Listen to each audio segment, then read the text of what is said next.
Shiur 30, Chavot Alevavot, page dans Nunhe ou Nunbet, tout dépend des livres.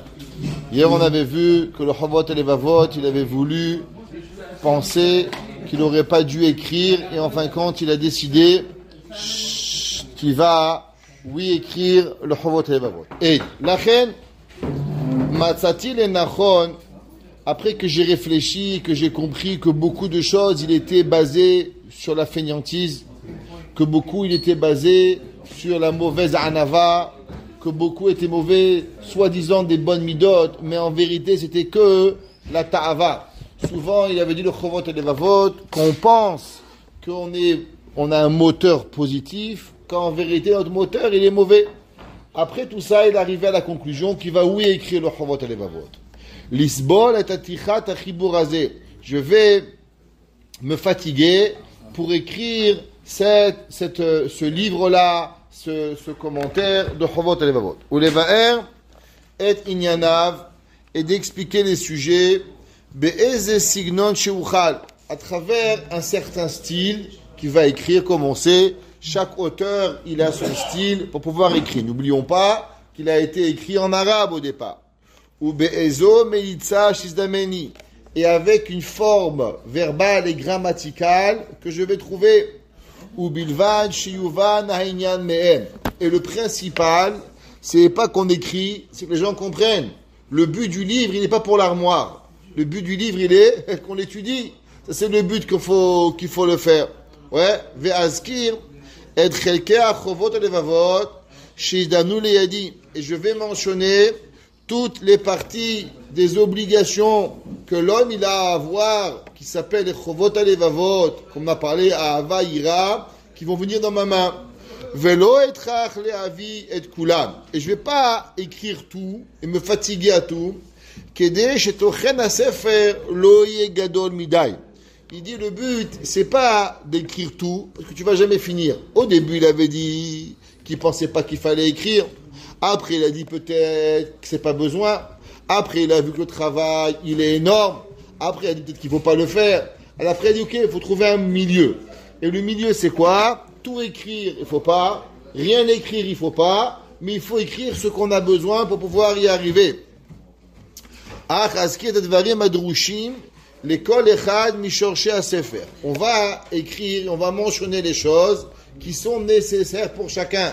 Ça veut dire qu'en vérité, chacun de nous, il pourrait écrire un Chavot Alevavot pour soi-même, ce que tu as besoin. Mais on ne va pas écrire un livre pour chacun.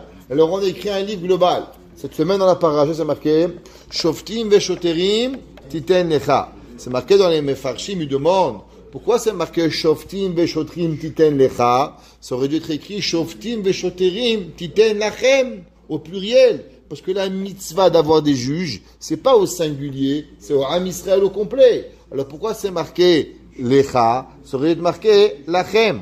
Le Keliyakar, il dit qu'en vérité, on parle pas seulement des policiers et des juges physiques, on parle des barrières que chacun de nous, il doit se mettre par rapport à ses problèmes. Par exemple, un homme, il est un peu voleur. Alors quand il rentre au magasin, met les mains dans les poches. Pourquoi? Comme ça, tu sais pas. Un homme, il est un peu menteur. Fais attention. Travaille ton émet. Shoftim, chacun de nous, par rapport à notre mida que l'on doit travailler, on doit se mettre des barrières à devoir faire. C'est comme un gars. Toi, tu veux boire un peu l'echaïm. Tu n'es pas alcoolique. L'alcoolique, lui, il boit rien. Pourquoi? Parce que dès qu'il va boire un verre, il va boire la bouteille. Un gars, il fume. Quand il arrête de fumer, le jour où tu commences à prendre une cigarette, tu vas refumer. C'est comme ça. Pareil dans les midot, les havdil, chacun de nous, il doit faire attention à sa propre mida. Un, il doit plus regarder, un, il doit moins regarder, un, il doit plus entendre, un, il doit moins entendre. Chacun par rapport à ce qu'il a. Un gars qui est feignant, va mettre un midrash. Un gars qui dort trop, va courir. Un gars qui est toujours, chacun doit faire ce qu'il a. Donc c'est pour ça que nos obligations, en vérité, elles devraient dépendre de chacun de nous. Alors on devrait écrire un livre pour chacun. On ne va pas écrire un livre pour chacun, on aura une encyclopédie. Alors pour apprendre un livre, on écrit les règles qui vont marcher pour tout le monde. Et le reste, Ishma Hakam va Yosif l'écart, il va apprendre. Bechol, Shah, et Mashachelav. Chaque chose, chaque porte, chaque chapitre, qu'est-ce qui va dépendre de lui. Omet Haelokim Haechad Amiti Haezer. et de Akadosh Baruch Hu, le seul et l'unique, je vais avoir de l'aide. Ve'ala yeftach. Et comment je fais ce travail? Un homme, le travail est trop grand pour moi. Je vais aller avec le bitachon, la confiance que Akadosh Baruch Hu, il va me donner la force, il va me donner quoi dire et comment dire pour pouvoir y arriver. Umimenu evakesh lehorot li basefer et aderech ayashar shurotsebo. Et je demande à Akadosh Baruch Hu, il prie que Akadosh Baruch Hu, il lui envoie le chemin pour pouvoir y arriver, le chemin à arriver, à avancer, à écrire ce qu'il faut, pas trop, pas assez, à trouver les bons mots. Veshehu mekuba lefanav, et pas un livre qui va être avec gava, pas un livre qui va être avec Havé Shalom, que les gens vont se sentir attaqués, mais un livre qui va être que Behemet, Akadosh Baruch Hu, ce livre il va être beau, ce livre il va être accepté d'Akadosh Baruch Hu, Bedibur ou Maaseh. On raconte qu'il y avait le père de Baba Saleh, Rabbi Yaakov Abu Chatzira, il avait un fils qui s'appelait Rabbi Mes'od. Rabbi Mes'od, c'était le père de Baba Saleh. Rabbi Yaakov Abu Chatzira, quand avant de partir de ce monde, il a appelé son fils Rabbi Mes'od, et il dit, voilà, je vais mourir. Et j'ai écrit plein de livres. Voilà tous les livres que j'ai écrits, mais tu publies rien. Jusqu'à que je vais revenir dans ce monde, et je vais te dire quoi faire. Et ça a pris un an après le jour de son Yerzeit, il est revenu dans le rêve de son fils Rabbi Mes'od, et il lui a dit, j'ai demandé à Kadosh Baruch Hu, ils ont révisé tout ce que j'ai écrit, et ils ont dit que j'ai le droit de publier ce que j'ai écrit. Rabbi Yaakov Abu Chatzira, vous imaginez, avant de publier quelque chose, il a dit qu'il a demandé à Boré Olam et qu'à Kadosh Baruch Hu, il lui a donné la haskama pour pouvoir écrire ses livres. Et puis, Rabbi Mes'od, il est allé, et après, par la suite, il a écrit tous les écrits de Rabbi Yaakov Abu Yaakov et Rabbi Yaakov Abu Chatzira. Nous, on pense qu'on écrit un livre, c'est que c'est rien du tout. C'est pas une bêtise, un livre. Un livre, c'est quelque chose qu'il faut avoir sur Atadishmaya. On voit que le Chovot Alevavot, ouais, il a demandé qu'Akadosh Baruch Hu, son livre, il soit Mekoubal devant Akadosh Baruch Hu. Que le livre, il soit Behemet, un livre, pas une armoire, pour qu'il soit Behemet, être Mitkabel, aux de Shel. Bediboum, ou Bemaase, avec la parole et avec l'action, Baseter ou Bagaloui, caché, ou que ça soit dévoilé. Que ce soit Behemet, Torah Lishma. L'homme, il doit avoir, il y a des gens qui ont écrit des livres, personne ne les lit. Dans un là-bas, tu le prends, il part dans la Geniza. Personne ne va savoir. Il y a des livres où tu vois Siat Lishmaya. Tout le Olam, il les a étudiés. C'est marqué dans le Chida. Le Chida, il dit, quelle est la raison pourquoi le Bet Yosef, Rabbi Yosef Karo, il a mérité tellement que son livre il soit accepté dans le monde entier. On a vu le Rambam, on a vu le Rashba, il y a des géants de la Torah, mais on n'a pas vu qu'ils ont été acceptés, leur livre, autant que le Shulchan Aruch. Un livre est tranché pour toute l'humanité. C'est incroyable. Et il dit le Chida, la raison de cela, c'est l'humilité de Rabbi Yosef Karo. La façon quand il ramène les commentaires, quand il ramène une question, quand il ramène une réaya, une preuve, n'importe quoi, jamais Begava, avec une totale anava extraordinaire. C'est pour ça que c'est marqué aussi que le Piri Megadim, un des grands commentaires Rabbi Yosef Toumim, son commentaire il a été accepté dans tout le Ham Israël. Pourquoi? À cause de sa robe, de sa anava qu'il a été arrivé. Le Rav Weiss de Montréal, quand il avait fait le Hesped de Rav Obadia, il avait dit que c'est intéressant que jusqu'à Rav Obadia Yosef, le nom Maran n'avait pas été utilisé. On avait mentionné le nom Maran, Rabbi Yosef Karo, et le nom Maran avait été mentionné pour Rav Obadia. Aujourd'hui, ils disent Maran n'importe qui. Mais avant, le premier qu'on a appelé Maran, c'était Rav Obadia. Et le Rav Weiss, il avait dit, si on regarde dans le livre de Rav Obadia Yosef, on trouve aussi cette douceur, comment il le donne, le kavod à chacun des auteurs, chacun des mechabrim, chacun, et c'est pour ça qu'il avait mérité le même nom de Maran comme Maran à Rabbi Yosef Karo, comme ça qu'il avait dit le Rav Weiss au Shiva de Rav Obadia Yosef. Et quand j'ai décidé, ça y est, maintenant ma décision a été faite d'écrire le livre. Et maintenant il fallait commencer à préparer les sujets. Tu vas enseigner, tu vas cuisiner. Qu'est-ce qu'il faut? Chercher les tomates, les concombres, les avdil. Tu vas faire une gemara, tu vas prendre quel livre? La bakama, il faut le livre. Il faut préparer les sujets, pas que tu écris n'importe quoi. Ça se prépare un shiur de Torah, ça se prépare le sujet qu'il faut arriver. Un jour, un gars il m'a dit, Rabbi, combien de temps vous avez mis préparer le shiur? Il dit 30 ans. Il dit pourquoi? Il dit parce qu'un shiur, c'est 30 ans de réflexion. Chaque jour que tu apprends, quand tu fais un shiur, tu mets tout ce que tu apprends dans ce shiur. Combien de temps ça prend? 30 ans, 20 ans, 40 ans, 50 ans. Rav Shach a dit un shiur, 100 ans. Il avait 115 ans qu'il avait le shiur. Depuis qu'il avait 13 ans, il étudiait. Ça veut dire que son shiur, il avait été pris combien de temps? 100 ans à préparation. C'est la Torah. Il faut préparer le sujet pour pouvoir y arriver. Et j'ai posé les bases ou baniti oto à la Sarah Shorashim. Et il a basé son livre sur 10 chapitres, sur 10 racines.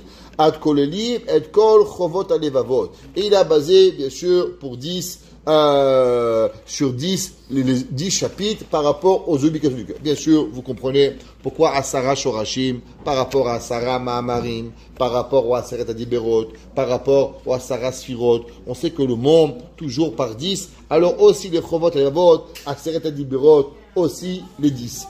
Vechalakti oto le Asara Sharim, ko sha'ar miyo'ad et shoresh echad.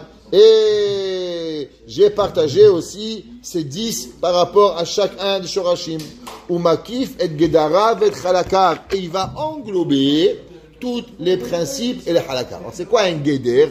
Geder en un mot, c'est une barrière. Mais en hébreu, quand on parle de Geder, alors on parle les Hagdir d'Avar. C'est quoi les Hagdir? C'est quand tu veux définir quelque chose. On appelle ça aussi le mot les Hagdir. Ça vient du mot Geder, c'est une barrière, parce que normalement tu as une maison, alors tu veux définir un terrain, c'est ma maison, c'est ta maison, c'est mon magasin, ça c'est ma roulotte, ça s'appelle un Geder parce que c'est Magdir, ça définit une propriété.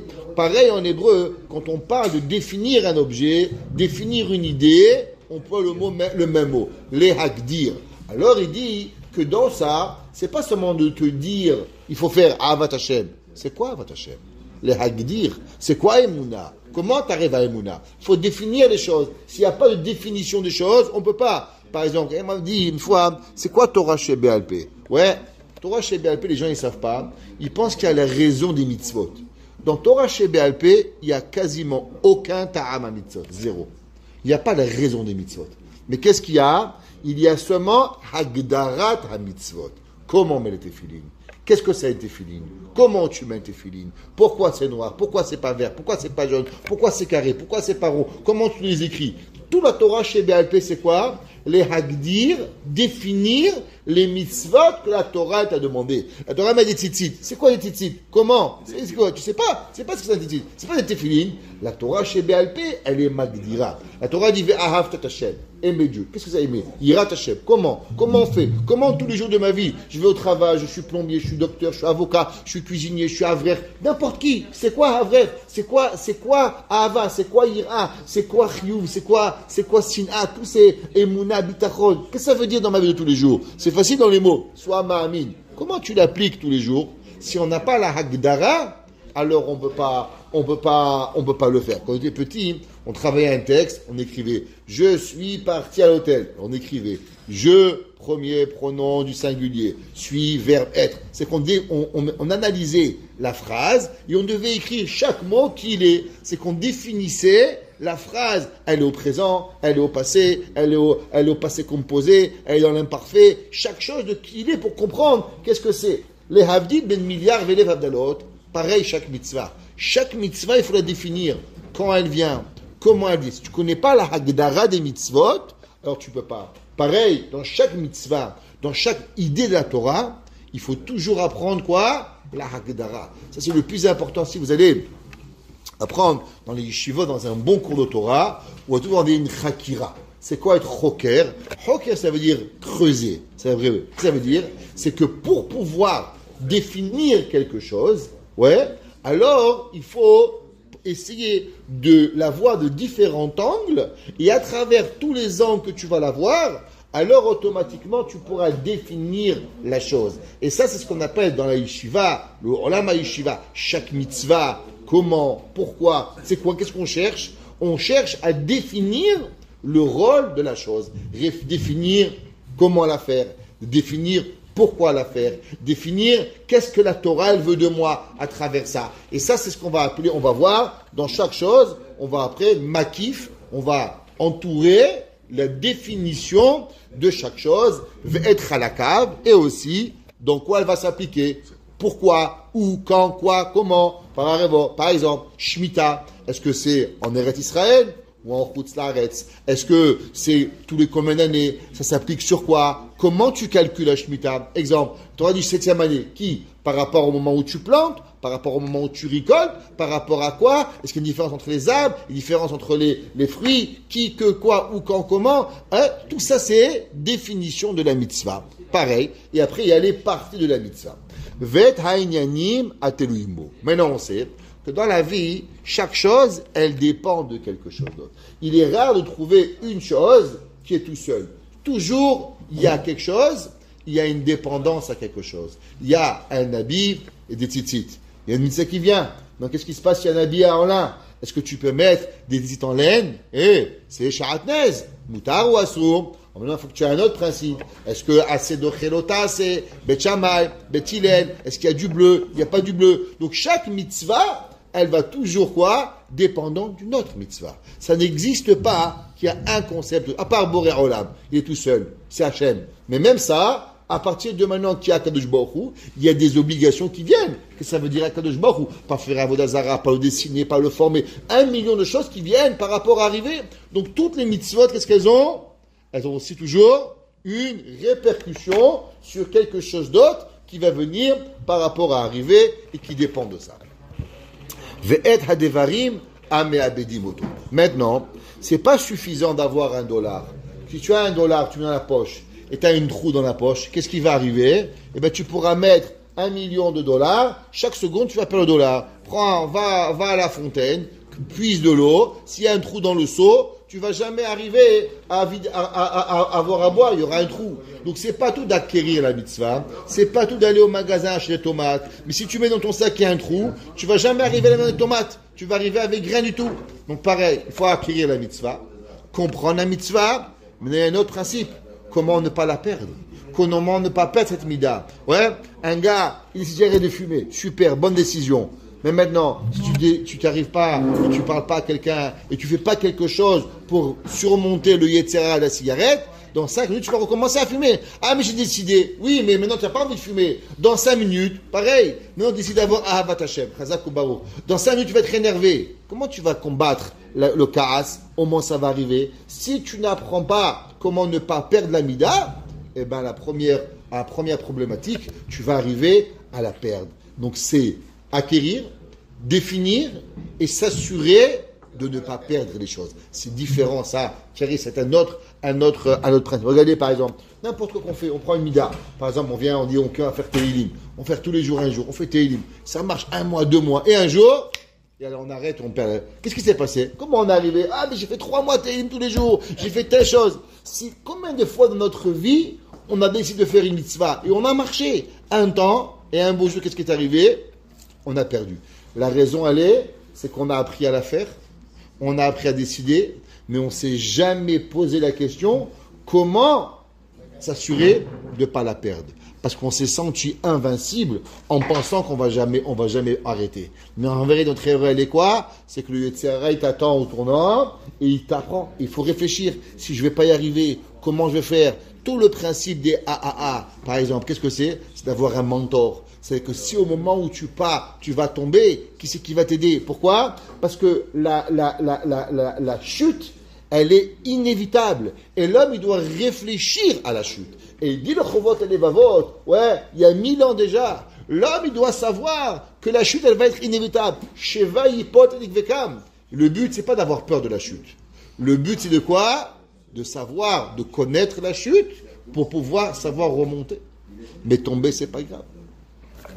Va'ani bocher basefer derech shikala bioter, et j'ai choisi dans ce livre le chemin le plus facile, les horaires de réveiller, les horot d'enseigner, ou les haskil et de te rendre intelligent. Maskil et David. David Amelech, il dit, c'est marqué Rashi Nicole, il dit Maskil et David. Ouais, il dit que l'homme, souvent, c'est pas suffisant de connaître.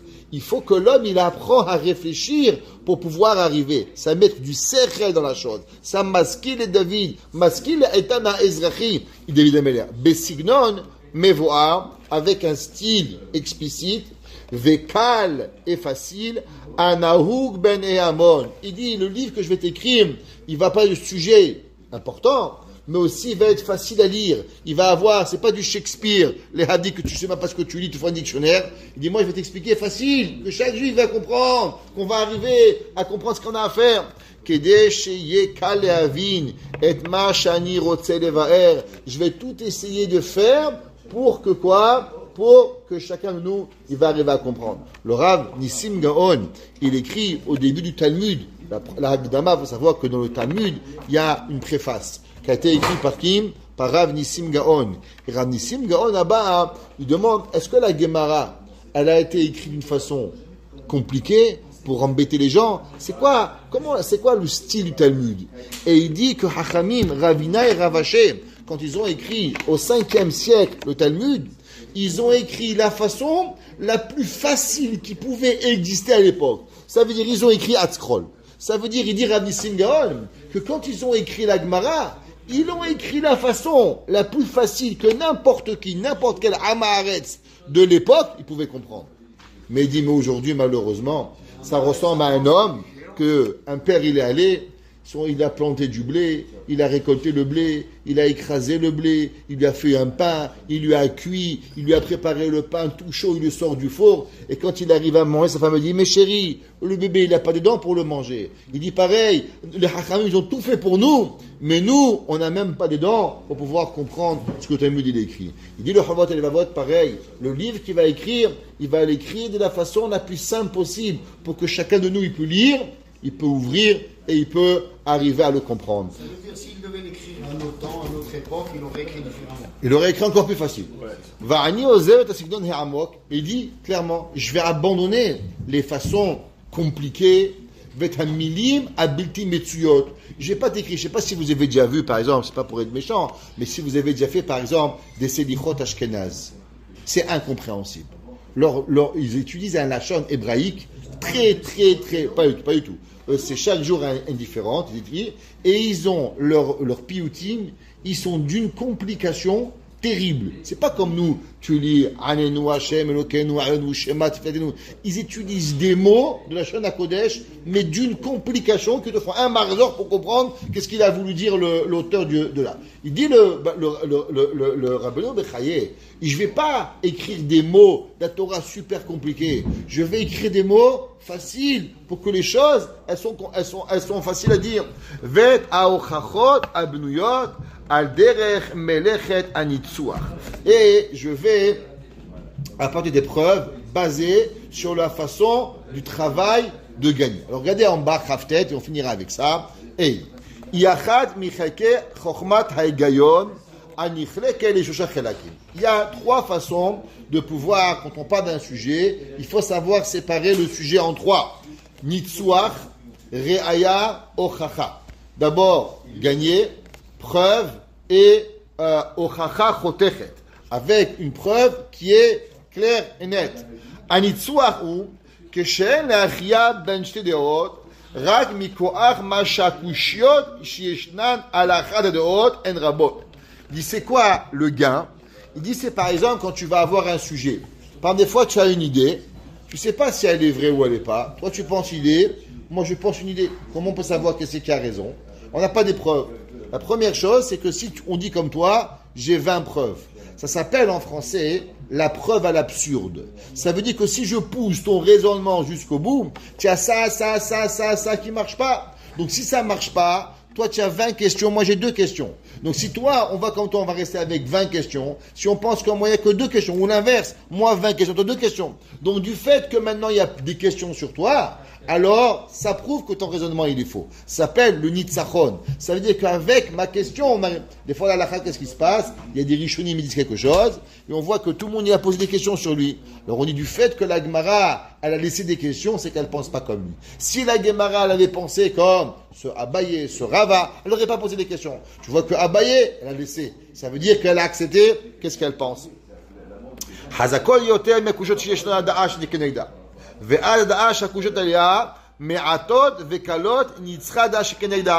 du fait qu'il y a beaucoup de questions, alors automatiquement elle a gagné. Viesh te kablota. Afalpi chez Gama Eshkushot. Des fois, tu as des questions. Des fois, la Gemara, par exemple, elle dit Tiyufta. Alakha est que même, des fois, on peut avoir une question. On peut être posek, comme un mandéamar. Même que la Gemara dit Kashia. C'est pas grave. Pourquoi? S'il y a une question, on peut vivre avec une question. Mais si on est dans un système où il y a trop de questions, il va être Tiyufta des Rav, pas Tiyufta, par exemple, Tiyufta des Abaye, tu 2 fois, ça c'est que l'alakha ne peut pas être comme lui. Vareaya, deuxième façon, que chez alakha, Mishta Deot, Ishtan Kushot, que des fois c'est une preuve, il y a des questions. Az, Shoftim, Shatzedek, Imade Ashnia, Kozma Shenela Stira. Tant et aussi longtemps qu'il n'y a pas une contradiction. Oh, des fois,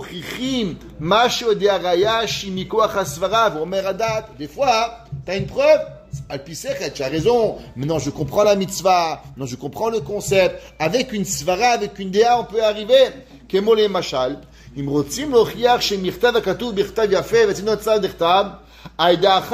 dit par exemple, tu vois un papier, je veux savoir qui c'est qui l'a écrit. Tu regardes, on va comparer. Tu vois, il a les mêmes lettres. Comme on dit, comment on est à l'époque, on pouvait savoir les signatures. On comparait. Il a signé pareil. Même si tu vas essayer de refaire la signature, c'est jamais pareil. Toi et moi, on est différents. Alors on peut comparer. Tu vois, c'est une preuve. C'est David qui l'a écrit. Il ne peut pas mentir que David, il n'a pas écrit, il n'a pas signé. Voilà, on a été. Je parle d'Ayo Alania. Il dit par exemple, tu vois un papier. Tu dis, d'où tu sais que c'est un papier qui a écrit? Peut-être que quelqu'un a jeté de l'encre et le vent il est venu, il a écrit un papier. Dis-moi, tu as déjà vu une histoire pareille, toi? Qu'un gars il est venu, il jette de l'encre, ça ne peut pas exister. L'homme il va arriver, on ne peut pas arriver à un papier s'il n'y a pas quelqu'un qui est venu et qui a écrit.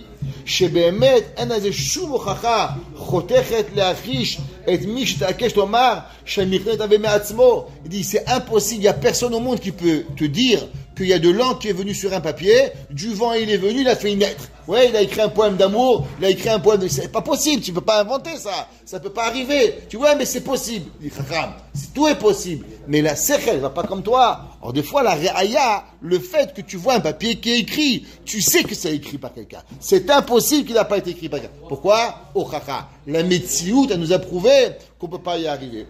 Donc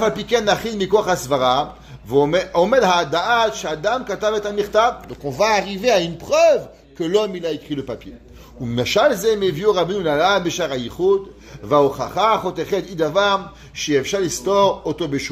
voir plus tard le Rabbeinu Bechaye va prouver, il va dire, les gens ils vont dire d'où le monde y vient. Il va dire Rabbeinu Bechaye de la même façon qu'une lettre, c'est impossible que le vent il a écrit la lettre. Pareil, le Olam, c'est pas possible que toutes ces montagnes, tous ces océans, tous ces arbres, ils sont venus par hasard. Si déjà une lettre, elle ne peut pas venir avec un vent, pareil, avoir le Olam, il ne peut pas. Il y a une grande chercheuse à Washington DC, ouais, elle a dit que la probabilité du Big Bang, que le monde il est venu du singe, c'est la même probabilité qu'un ouragan, il rentre dans un Home Depot, ou dans un Renault Depot, ou un Castorama, et il rentre, et il sort un Boeing 747. Imagine-toi, il y a un vent qui rentre, et qui fait tout, et à la fin, il te sort un Boeing 747, c'est possible? Je dis, c'est possible. Une chance sur 397, 80 milliards de trilliards de chances. Pareil, que le monde y vient tout seul, c'est la même probabilité qu'il puisse arriver. Elle a dit, c'est impossible que l'homme goya, que le monde... Elle m'a demandé, alors pourquoi on continue à apprendre la théorie de l'évolution? Elle dit, parce que j'ai rien d'autre à vous offrir. Combien on préfère croire à une chance sur 397 milliards plutôt que de croire à Boré Olam, qu'Akadosh Baruch Hu a créé le monde. Baruch Hana el Olam, Amen ve Amen.